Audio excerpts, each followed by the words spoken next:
Muy bien, esperamos que hayan disfrutado de su almuerzo. Y este bloque lo iniciaremos con un tema denominado Invertir en un nuevo clima, los desafíos de la transición y las oportunidades para el sector empresarial. Para esto le pedimos a la doctora María Beatriz Pinto, especialista senior en mitigación y adaptación de cambio climático de Get2C, que pase al frente para exponer su conferencia llamada Contexto, financiamiento bajo el marco del COP21, instrumentos económicos y políticos. Adelante y le cedo el micrófono.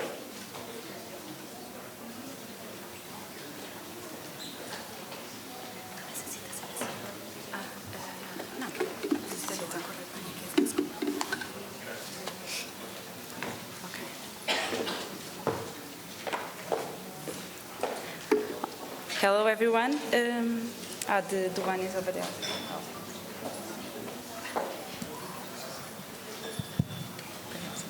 Okay.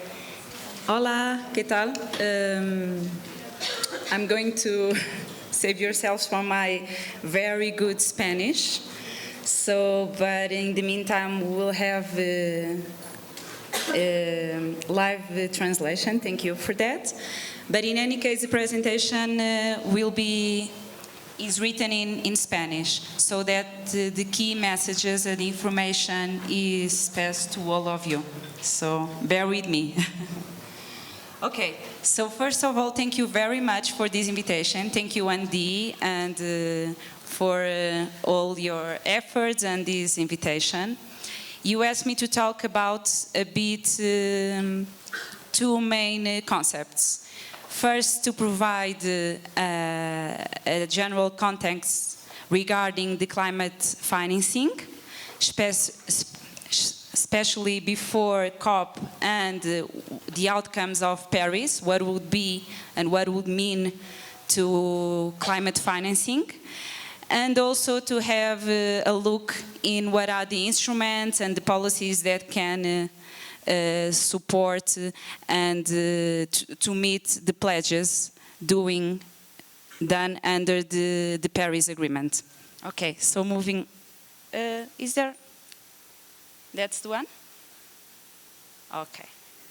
So just a quick brief about Get2C. I'm from Get2C, it's a Portuguese company from Portugal. Well, we've been working for quite a long time in climate change and climate financing.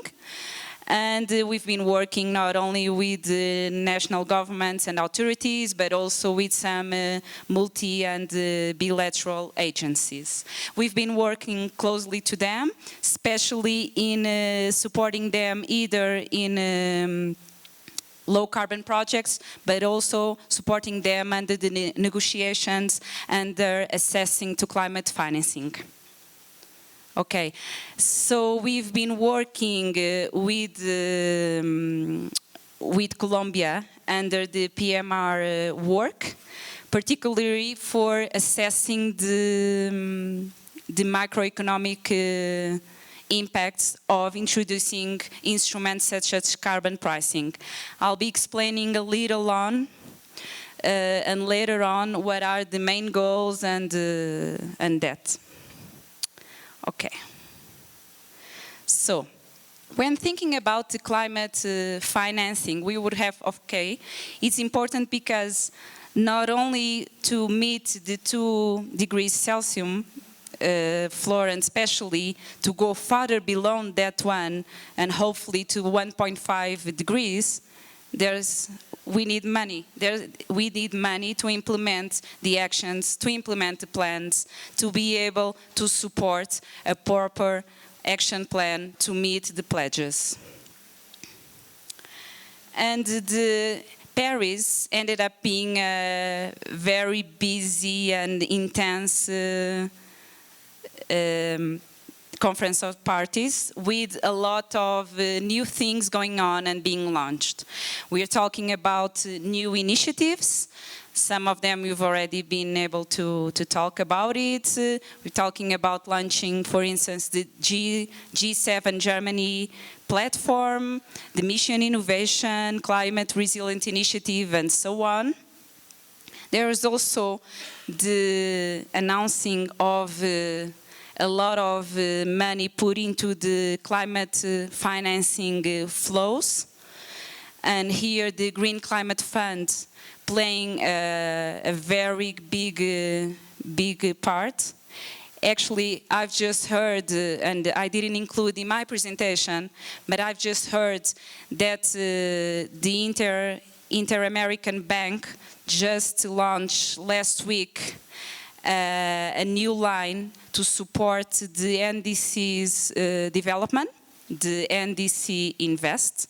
So that will be very interesting to keep an eye on it and to realize what will be the actually inflows that can make the difference to support all the required actions and plans, and to support Colombia particularly in that challenge. Okay, sorry. The red is going backwards. Okay, sorry. Okay, so not only a lot of things happen, but of course a lot of important things added being written under the Paris Agreement.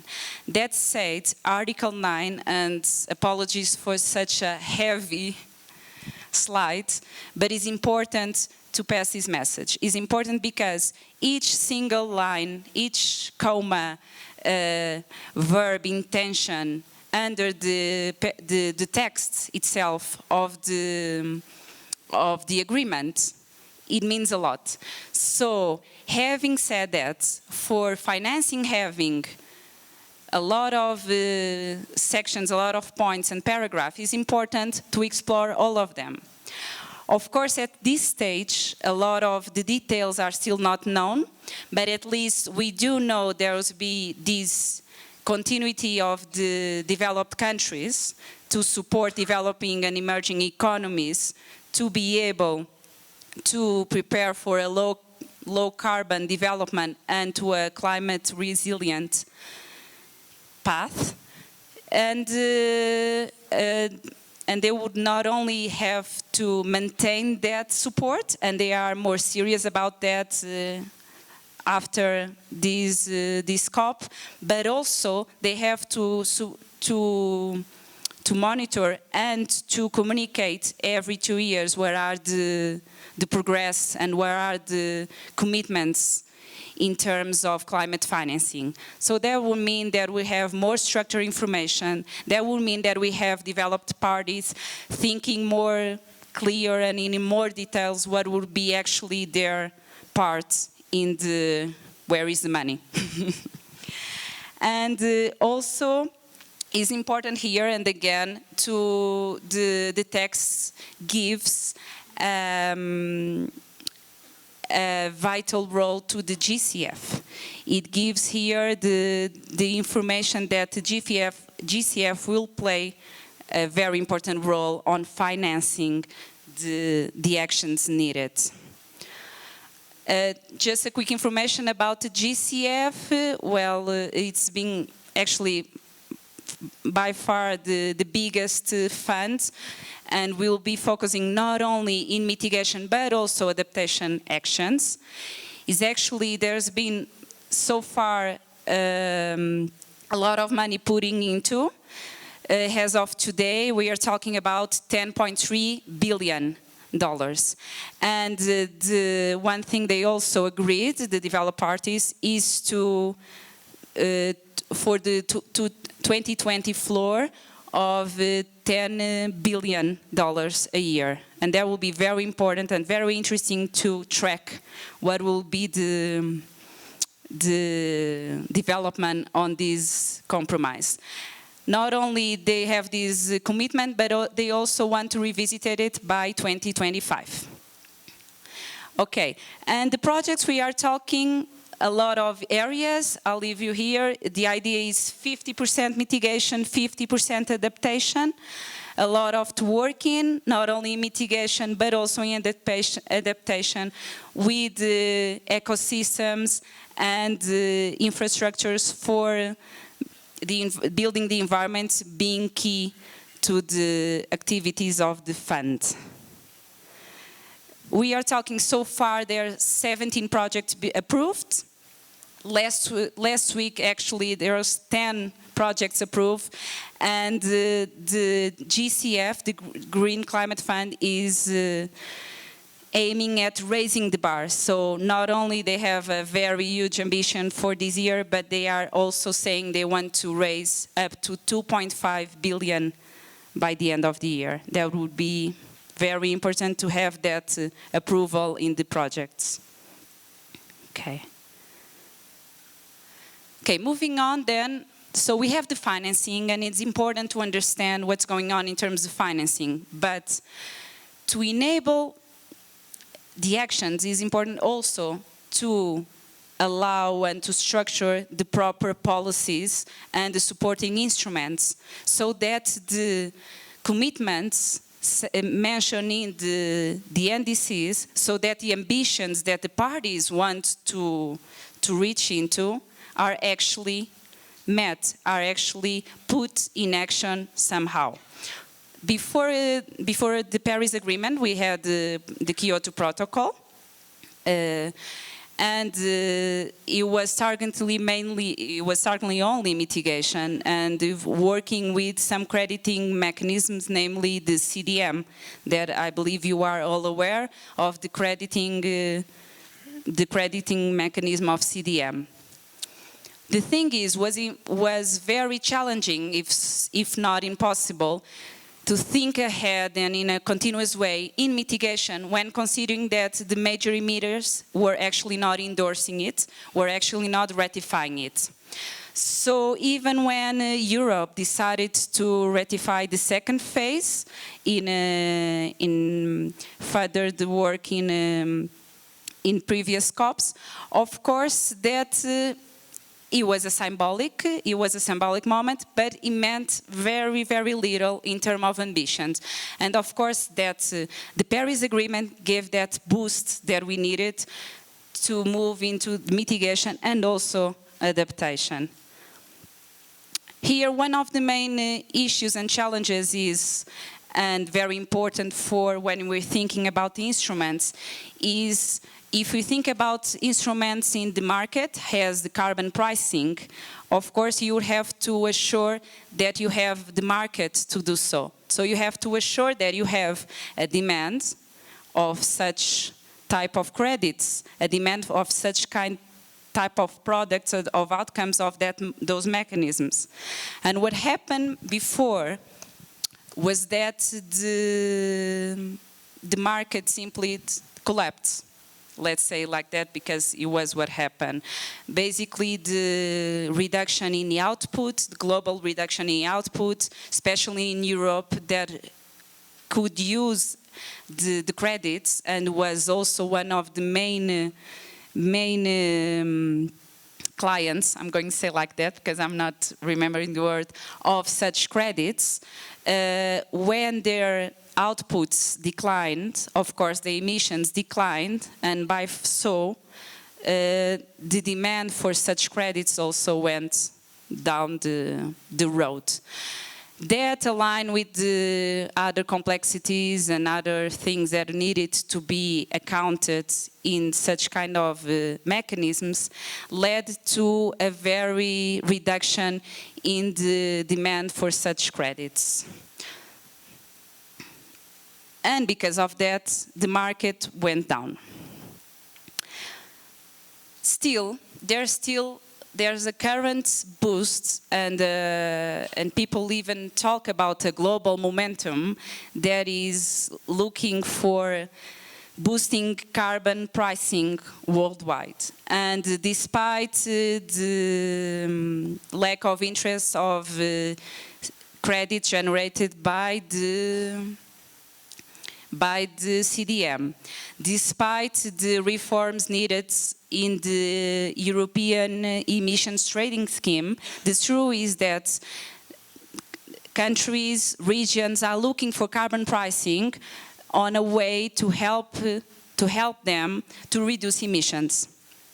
And for that, a lot of initiatives, meaning the work done by the PMR, the platforms that being launched some very recently in Paris, this work is actually supporting and making that the efforts go through towards having a carbon price or towards using the carbon price, or sometimes exploring if carbon pricing makes sense or not for that specific country or region.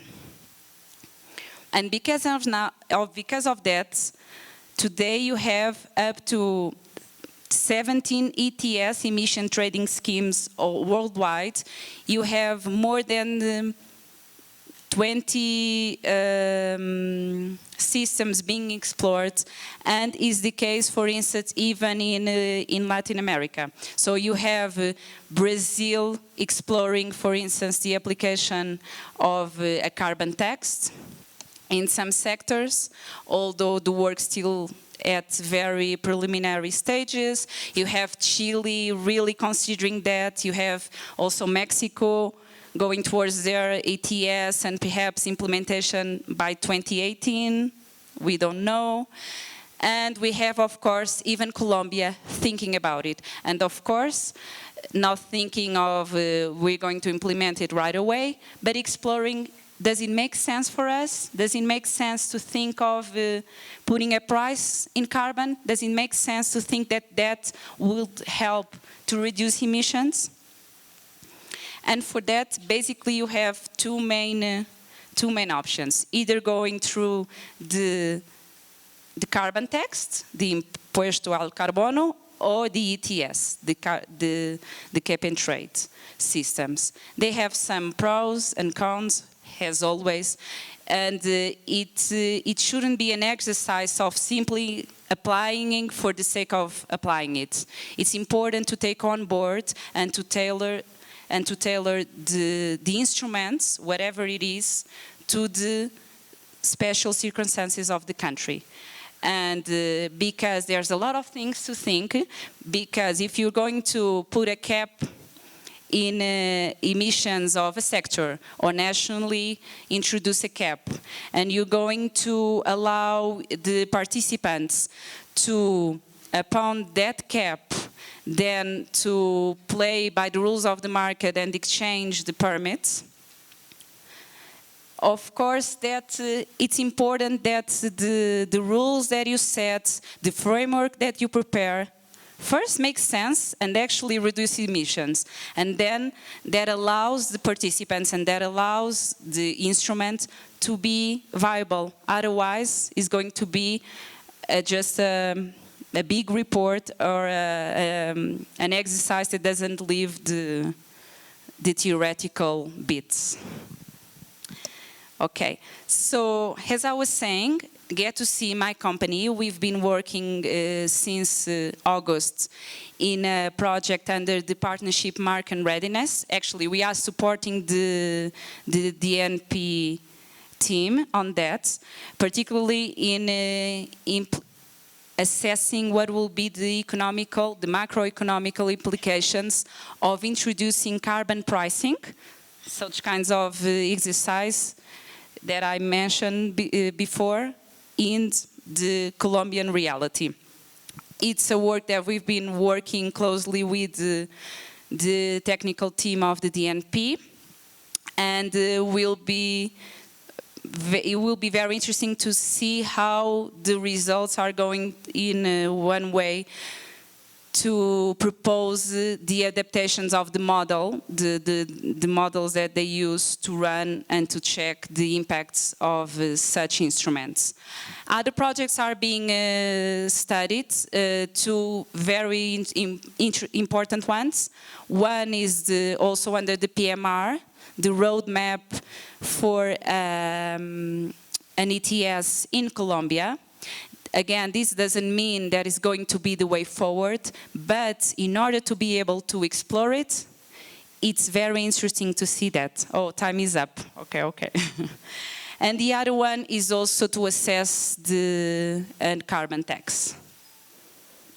Okay, I'll go quickly on this, just to mention in terms of what are the the role and what could be the role of a carbon market under the Paris Agreement.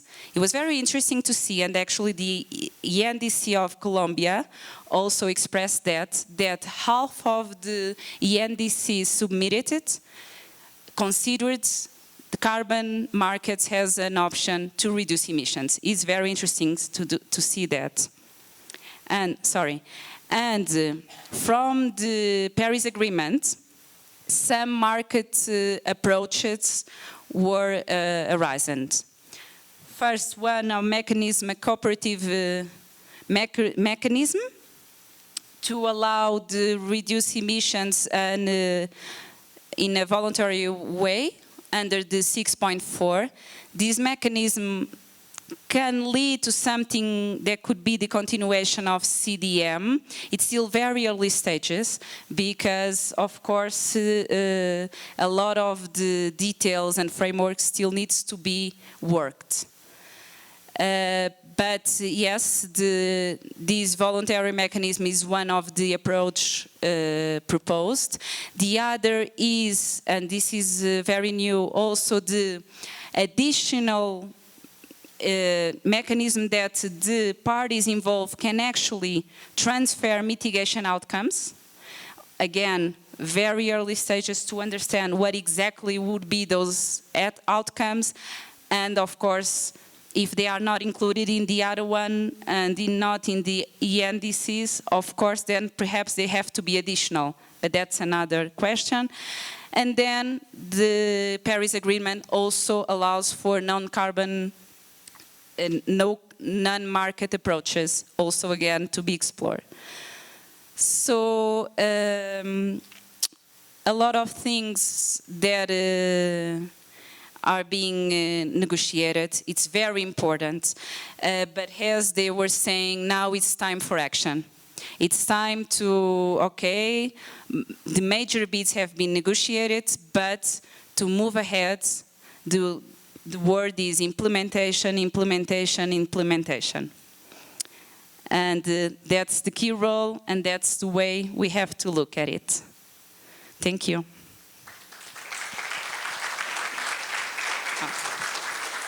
At least no one fall asleep, because being the first after lunch is always a challenge.